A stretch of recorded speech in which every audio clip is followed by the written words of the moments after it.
What is up there, guys? Austin Sweeney here, Sweeneytv. I'm gonna do a reaction video for you guys. As an ENFP, I make some ENFP videos, and I just wanted to do something. I wanted to react to a video of what's supposed to be our romantic partner. Everyone always says INTJs are supposed to be the romantic partner of ENFPs.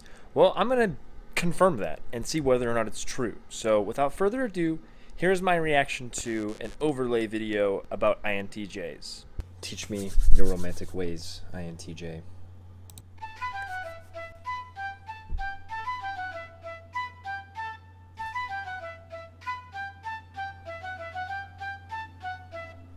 INTJs are hard-headed and critical visionaries who live for the implementation of schemes and ideas of their own making. Wait. What? Schemes of their own making? Are you kidding me? That's like every villain ever. Aren't villains? I don't really need this. I don't know. Maybe I do. Aren't villains always scheming? I don't know. Off to a bad start.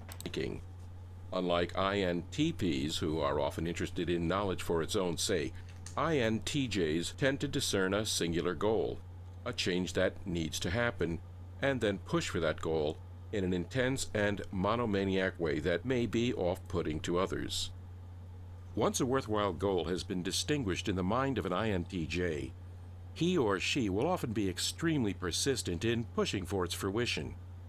Again, unlike the INTP and ENTP types, and even unlike the ENTJ, the INTJ tends to single out one idea, their best idea, and then give it their all. Okay, I don't know if this is related, but my brother's an INTJ, and this is true.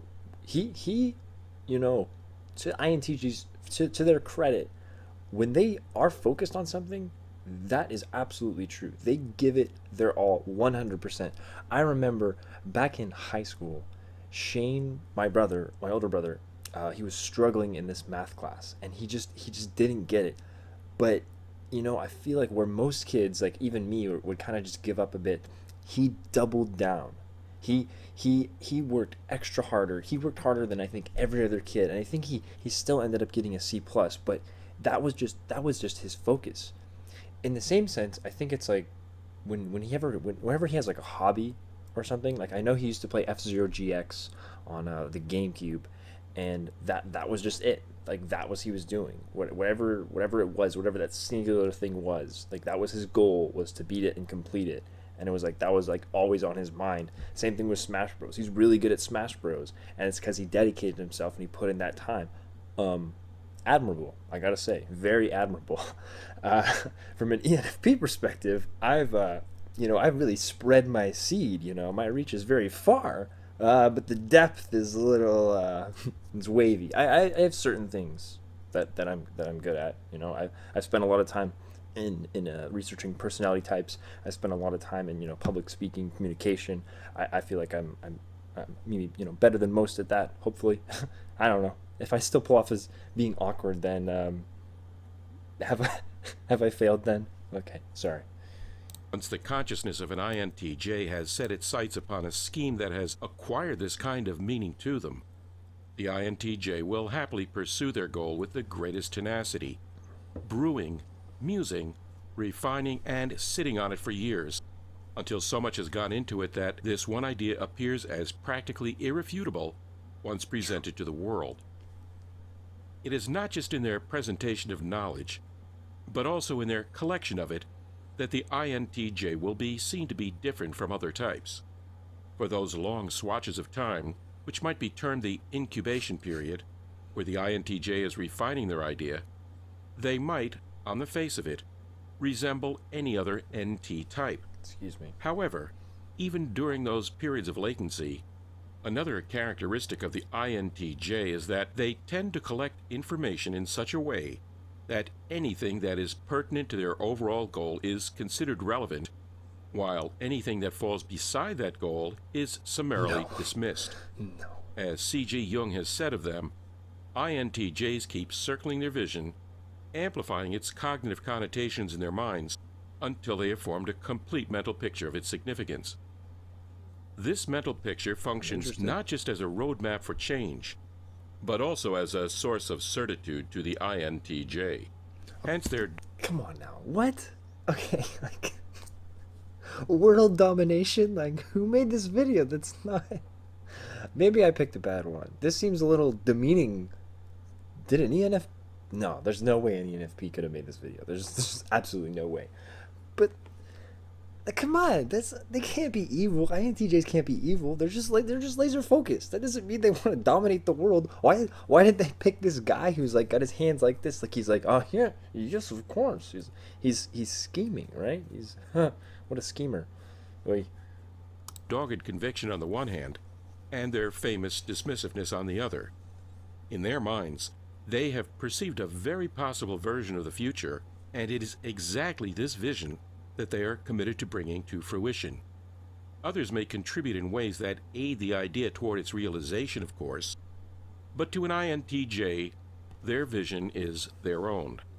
The moment others start tampering with the idea, as opposed to merely assisting by working toward its conclusion, they should jump in a lake and get lost. More so than any other type, INTJs tend to have a high drive for independence and autonomy. For this reason, they can often clash with the wishes of others, or come across as insensitive while in pursuit of their goal.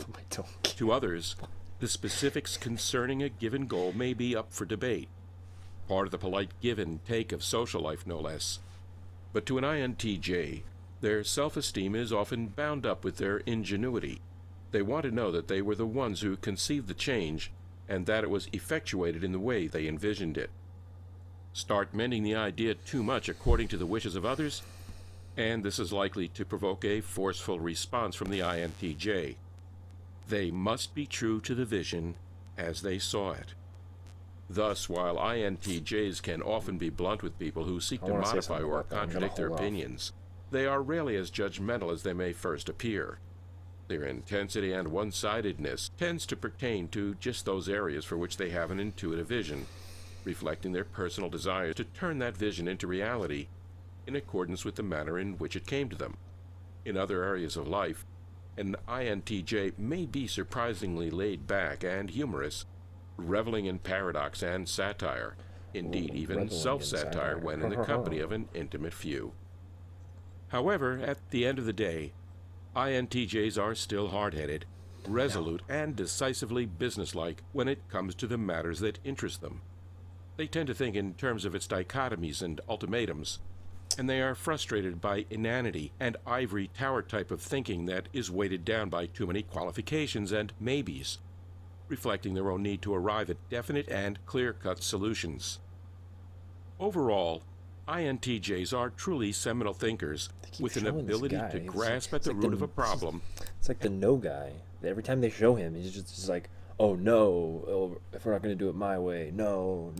And rethink the givens that were hitherto thought insurmountable or settled. They set impressive goals for themselves, and they commit to these goals, and plan for their execution with a vehemence and forcefulness that may seem slightly eerie or off-putting to others. Okay, I'm just gonna... Okay, I'll finish it. Their types. For the INTJ, however, the execution... Okay. Basically, what this video is getting at, I'm assuming, is they're saying that INTJs have a laser-like focus for their goals, and that they have when they have an idea, or they're so in their vision. If anyone contradicts that vision, it's wrong. Now, since the experience that I have with my brother, when there are the times we do clash, that is true. I did work with him for a while, or sometimes when I do sports or when we're playing video games together, he has his certain ways in mind, and I think this might be tied into why ENFPs like INTJs is because they're comfortable taking on leadership roles. When Shane and I play a game together, he just assumes he's going to take the leadership role, and he's comfortable just saying, okay, we're going to do this, we're going to do that. Even when we're playing PUBG together, I play it more than he does. I would say I'm actually a better player, and somehow I'm okay with him taking lead and calling the shots. I kind of am like, okay, where do you want to drop, where do you want to go, like I don't really care, like let's just do it. Whenever I offer it up to him to be the leader, it usually works better. I can lead, but I feel like he just doesn't like it. He doesn't like to be the follower. So INTJs, maybe this video didn't do it justice. If you guys want to send me a different one, maybe one that shows INTJs as less of a world dominating type that are constantly saying no to people who contradict them. As far as romantics are involved, I mean, can you pick a better candidate? I mean, Anyway, thank you guys for watching this, and I'll see you in the next video.